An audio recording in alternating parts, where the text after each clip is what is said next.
नमस्कार, देश प्रदेश उत्तर प्रदेश के बुलेटिन में आपका स्वागत है और मैं हूं आपके साथ वर्षा। बुलेटिन की शुरुआत करेंगे और सबसे पहले बात राजधानी लखनऊ के, जहां पर आजाद समाज पार्टी के संस्थापक चंद्रशेखर आजाद गोरखपुर शहर विधानसभा क्षेत्र से चुनाव लड़ेंगे। बता दें कि गोरखपुर शहर से इस बार योगी आदित्यनाथ मैदान में हैं और ऐसे में वर्तमान विधायक डॉक्टर राधा मोहन दास अग्रवाल का टिकट कट गया है। चंद्रशेखर आजाद ने प्रेस कॉन्फ्रेंस कर इसका ऐलान किया है कि वे यूपी में अकेले दम पर चुनाव लड़ेंगे। उन्होंने कहा है कि हम परिवर्तन की लड़ाई लड़ रहे हैं। आपको बता दें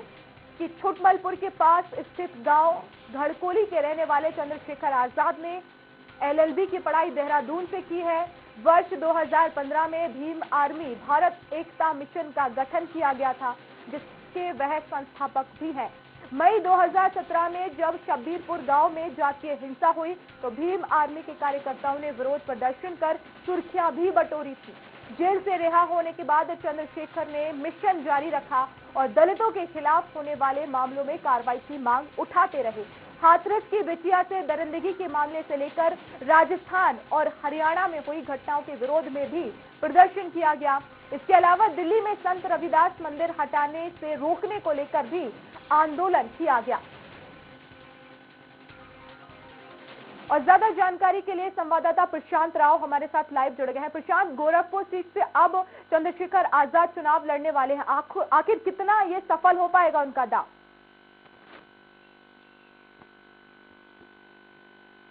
देखिए, चंद्रशेखर आजाद जो है गोरखपुर से मुख्यमंत्री योगी आदित्यनाथ के सामने चुनाव लड़ने जा रहे हैं। ये उनका एक राजनीतिक स्टैंड है। पिछला बार वो जो कहा जाए लोकसभा चुनाव में भी वहां से खड़े हुए थे, लेकिन जिस तरीके से उनको जो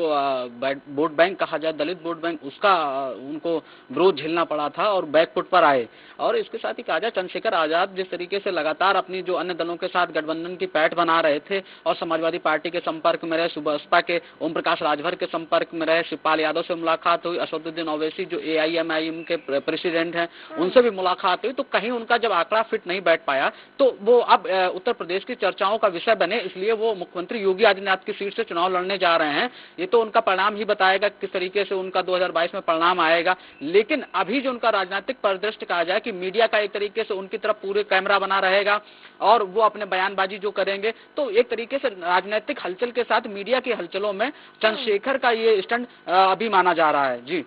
बिल्कुल प्रशांत, क्योंकि देखिए अब योगी आदित्यनाथ के खिलाफ चुनाव लड़ने वाले हैं, लेकिन योगी आदित्यनाथ के लिए ये सीट जो है वो काफी सेफ है। ऐसे में क्या ये माना जाए कि जो दलित वोटर्स हैं वो कहीं ना कहीं चंद्रशेखर आजाद अपने समर्थन में लेने की यहाँ पर कोशिश कर रहे हैं?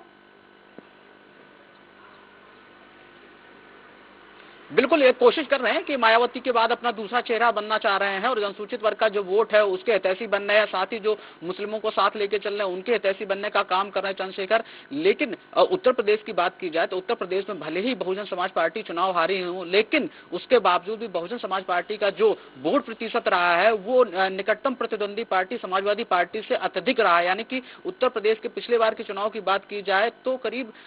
0.3% उत्तर प्रदेश में बहुजन समाज पार्टी का वोट था। तो ऐसे में आजाद चंद्रशेखर जो वहां से चुनाव लड़ने की घोषणा कर रहे हैं तो कहीं ना कहीं वो बहुजन समाज पार्टी का जो वोट बैंक है उसमें जरूर सेंधमारी करेंगे। हालांकि जो भारतीय जनता पार्टी का वोट होगा उसमें उतनी सेंधमारी नहीं हो पाएगी। तो वहीं मुस्लिम वोटों की बात की जाए तो समाजवादी पार्टी को नुकसान होगा। तो एक तरीके से जो पूर्व में कहा जा रहा था कि मायावती कई बार आरोप भी लगा चुकी हैं कि वो एक तरीके से भाजपा के फायदे के लिए काम करते हैं, तो ऐसे में एक बार अगर कहीं चंद्रशेखर आजाद अपनी कला से चूकते हैं तो उनके ऊपर ये आरोप पूरी तरीके से हो जाएगा कि वो भाजपा को फायदा पहुंचाने के लिए हमेशा कंट्रोवर्सी में रहते हैं और वो बहुजन समाज पार्टी को नुकसान करने के लिए वो चुनाव में अक्सर इस तरीके के मुद्दे खड़े करते हैं या प्रत्याशी खड़े करते हैं। और अब गोरखपुर सीट पर खड़े होना उनका एक तरीके से राजनीतिक स्टैंड है। हालांकि उनकी पार्टी आजाद समाज पार्टी है, उसका प्रतिनिधित्व कर रहे हैं, तो उनका खड़ा होना उनको शायद एक तरीके से कहा जाए उनको फायदा ना दे पाए, लेकिन राजनीतिक हलचलों में बने रहेंगे क्योंकि वहां जो कहा जाए मुख्यमंत्री योगी आदित्यनाथ का गोरखपुर गढ़ है और वहां से राधा मोहन अग्रवाल 4 बार से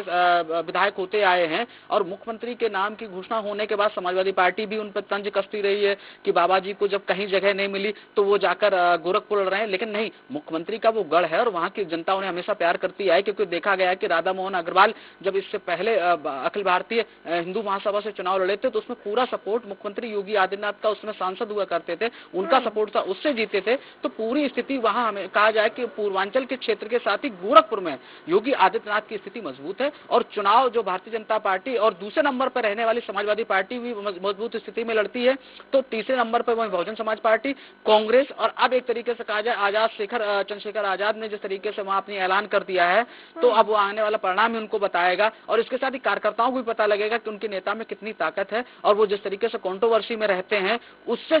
उनको क्या फायदा मिलने वाला है या उनका नुकसान होगा, ये तो जो उनके वोटर है वो तय करेंगे। जी बिल्कुल प्रशांत, क्योंकि देखिए अभी हम देख रहे हैं कि इस समय में जो विधानसभा चुनाव है, ऐसे में चंद्रशेखर आजाद काफी चर्चित चेहरा बन रहे हैं। ऐसे में क्योंकि समाजवादी पार्टी में समर्थन का भी उनकी तरफ से बात कही गई है, लेकिन हालांकि वो बात बन नहीं पाई। अब चूंकि उन्होंने गोरखपुर से लड़ना तय किया है, तो ऐसे में ये तो जाहिर है कि बीजेपी के वोट बैंक में कोई फर्क नहीं पड़ेगा, लेकिन कहीं ना कहीं समाजवादी पार्टी, बहुजन समाज पार्टी, साथ ही साथ कांग्रेस में जो वोट बैंक है वो बिखरे हुए नजर आएंगे।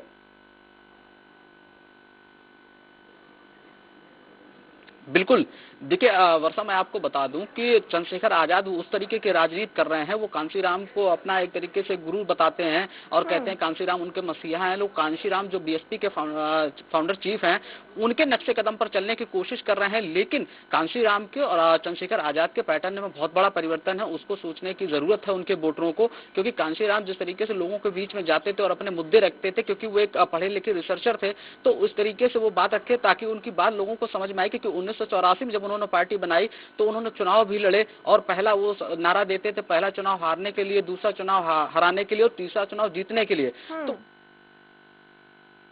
बिल्कुल, बहुत शुक्रिया प्रशांत हमसे जुड़ने के लिए, तमाम जानकारी के लिए।